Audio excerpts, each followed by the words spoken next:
Hello, Dr. Sipia here again with a video on the back and how you can do things or what you can do without seeing anyone to help your back either get stronger or prevent it from getting hurt.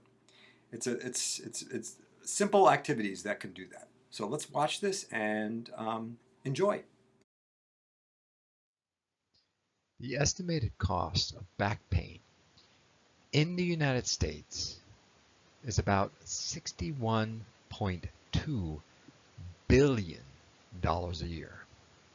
It's a lot of money. Let's look at pain in general. Any kind of pain, whether it be shoulder pain, knee pain, head pain, headaches, whatever, costs the public $560 to $635 billion a year. Now, this cost involved not only treatment, but lost wages combined. That's significant. Now, let's put this in perspective. You hear a lot about cancer and diabetes. Now, the cost of just back pain, the $60 billion, is greater than the cost of diabetes and cancer alone. And let's talk about heart disease. We hear a lot about heart disease. The cost of back pain is greater by 50% than the cost of heart disease. That's pretty significant. Needless to say, this is a significant problem that needs solving. It's costing us a lot of money. So, how do we start figuring this out? Why is it costing us so much money? And why is it seemingly everyone has back pain at one time in their life? And why is it such an epidemic? Well, first off, we have to understand how our back works. How does your body and brain work together to ensure your back doesn't get hurt? Well, there is a place in our brain that controls all the automatic functions of our bodies. And it is found in the brain stem, where that blue arrow is pointing. Now, all the actions that go on in our bodies occur without our input. Digestion, heartbeat, and blood pressure are all controlled by this part of the brain. All the muscles that support your back are controlled by this part of the brain as well, without you even knowing it. You cannot make your back support muscles relax, contract, or do anything. Your brain does it all without you even knowing it or thinking about it. So, what does this mean for us? Well, to properly take care of a back, we need to understand what activities turn on the part of the brain that works your core muscles so that they can support your back. Simply, the brain works, your core muscles work. The brain doesn't work, your core muscles don't work, and they can't help your back. Unfortunately, when the part of the brain that controls your core muscles is turned off, these muscles can get weak, just like any other muscle in the body. If you don't use it, it gets weak. If they are weak, it makes it easier for your back to get hurt. Example, did you ever bend over to pick up a pencil and felt a pain in your lower back? Well, if so, that is a sign that the core muscles of the back are weak and not properly supporting your back, because a pencil is not that heavy. So you say to your doc, geez, I just picked up a pencil and my back went out. Well, it wasn't the pencil. It was the weak core muscles that caused the back pain. So it makes sense to know what turns on your brain so your support muscles don't get weak and potentially get stronger.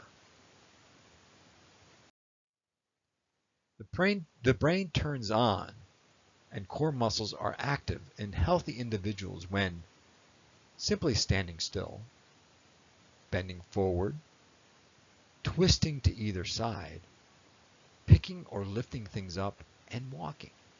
All those activities actually turn on the brain, which turns on your core muscles. Easy, right? Now, there are activities that turn off your brain, which then turns off your core muscles. And they are, well, side bending directly to the right or left, which doesn't really turn off your brain, but it doesn't activate these core muscles. Bending backwards when there's no resistance, that doesn't turn on your core muscles. So the exercise where you're laying on your stomach and doing sort of a back extension, a back bend, doesn't do anything for your back.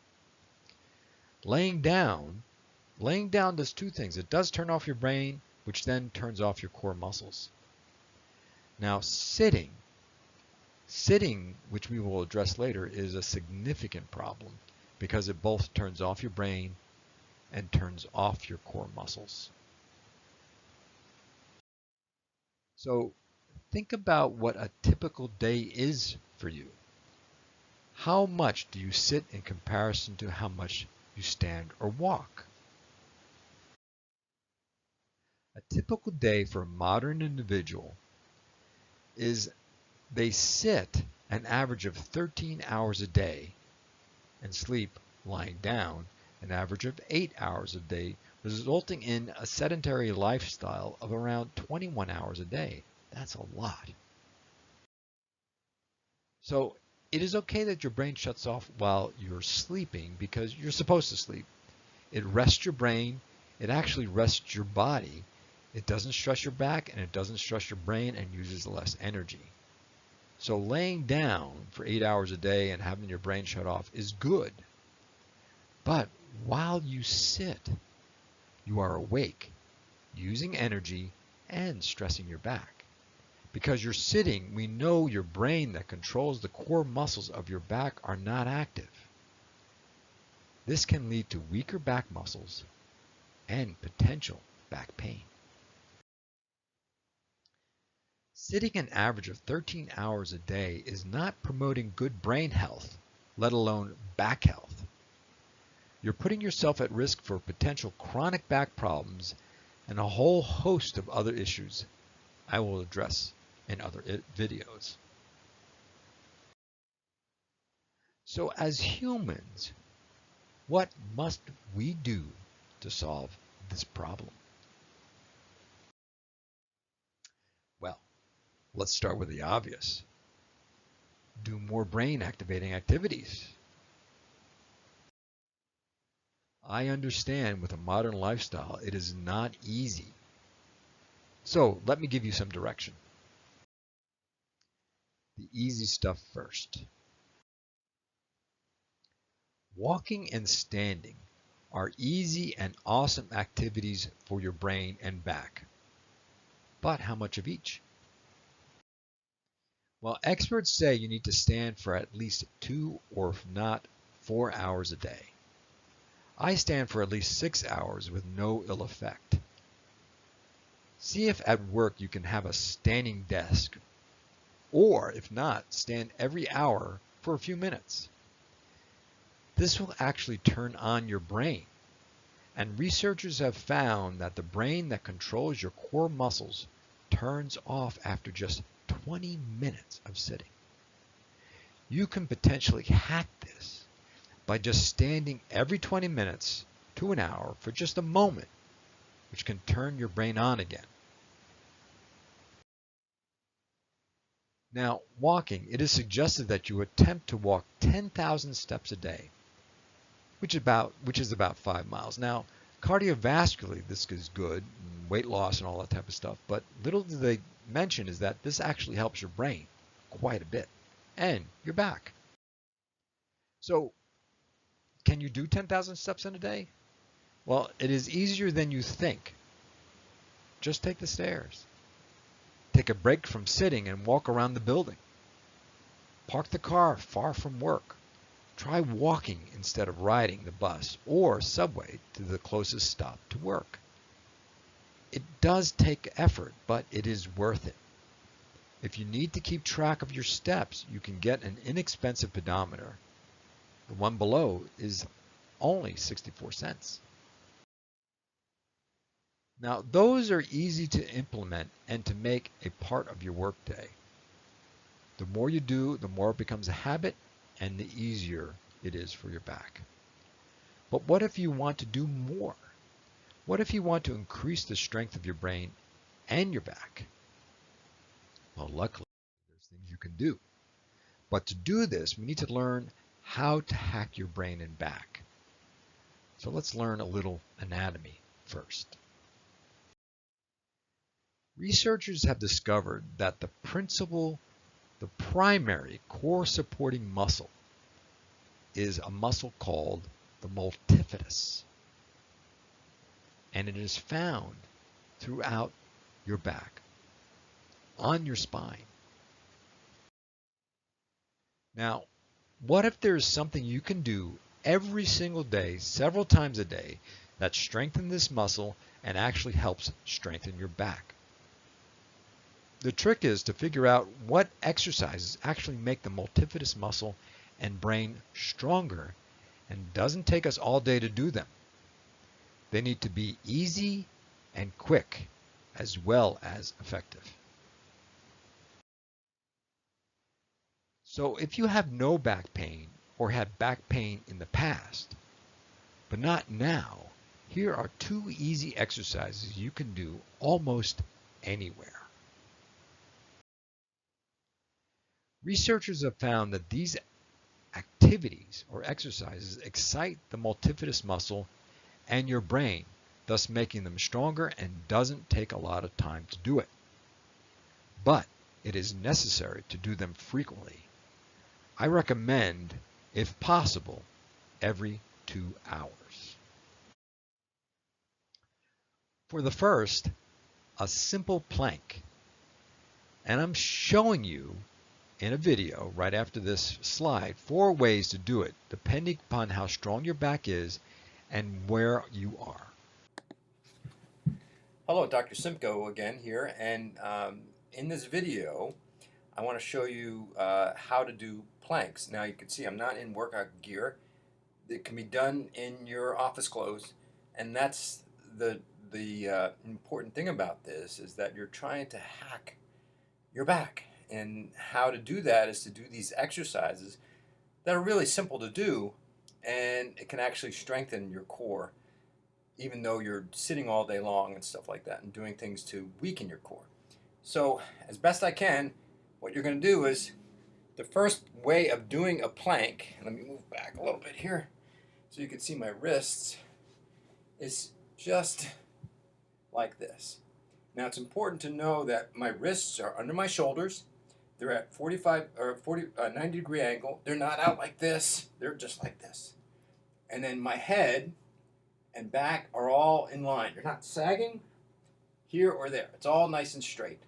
That's a basic plank. The other way to do the plank is from your elbows like this. Okay? It's a little bit easier and if your wrists bother you.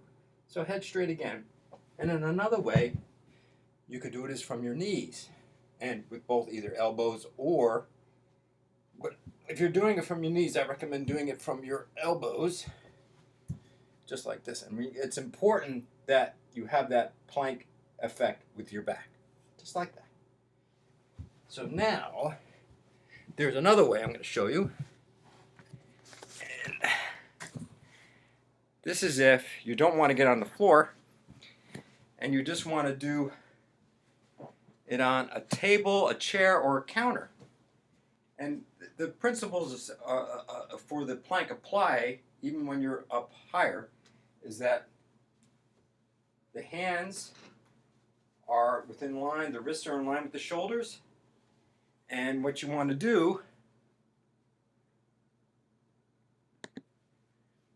is same type of thing, and like this in line with the shoulders. You want to make sure your head's straight and your back is straight, not sagging either way, and just like this. So that's the plank. You can see you could do it in regular office attire. You don't need gym clothes to do it. And it's something that I suggest doing several times a day,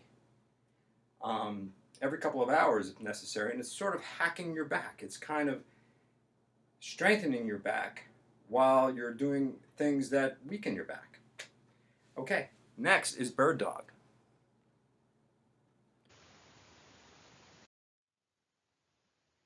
The next is called bird dog, or opposite arm, opposite leg. It is important to keep your back straight and still while you move your legs and arms. Okay, now we're going to show you bird dog. Again, I'm in office attire. So what you're going to do is on all fours, and hands and knees are at a 90-degree angle. None of this and none of this, right? Just like this. And it's simple bird dog is just opposite arm and opposite leg go up. Just like this and just like that. Now, this is going to challenge your balance a little bit. So if you have a problem with balance, you can always put a chair or a stool and just touch it. See, like that. Just like that. Now, another really awesome thing to do with bird dog is to turn your head, and you turn your head away from the arm that goes up. So up like this, you turn your head away. Up like that, you turn your head away. Okay? Now, if you don't like getting on the floor, or the floor is dirty or what have you, there's another way of doing bird dog, and let's show you. Give me a second. Here we go. It's standing bird dog. Now, standing bird dog is pretty easy, just like the standing plank. So let's show you. So you're going to stand. Standing bird dog is just basically raising your arm up and opposite leg. Okay? Raise your arm up, opposite leg while you're standing. It's not as dramatic as the kneeling bird dog, but it's a great place to start. Again, I recommend doing this to start 5 each side, or 10 total, and again, several times a day. Okay?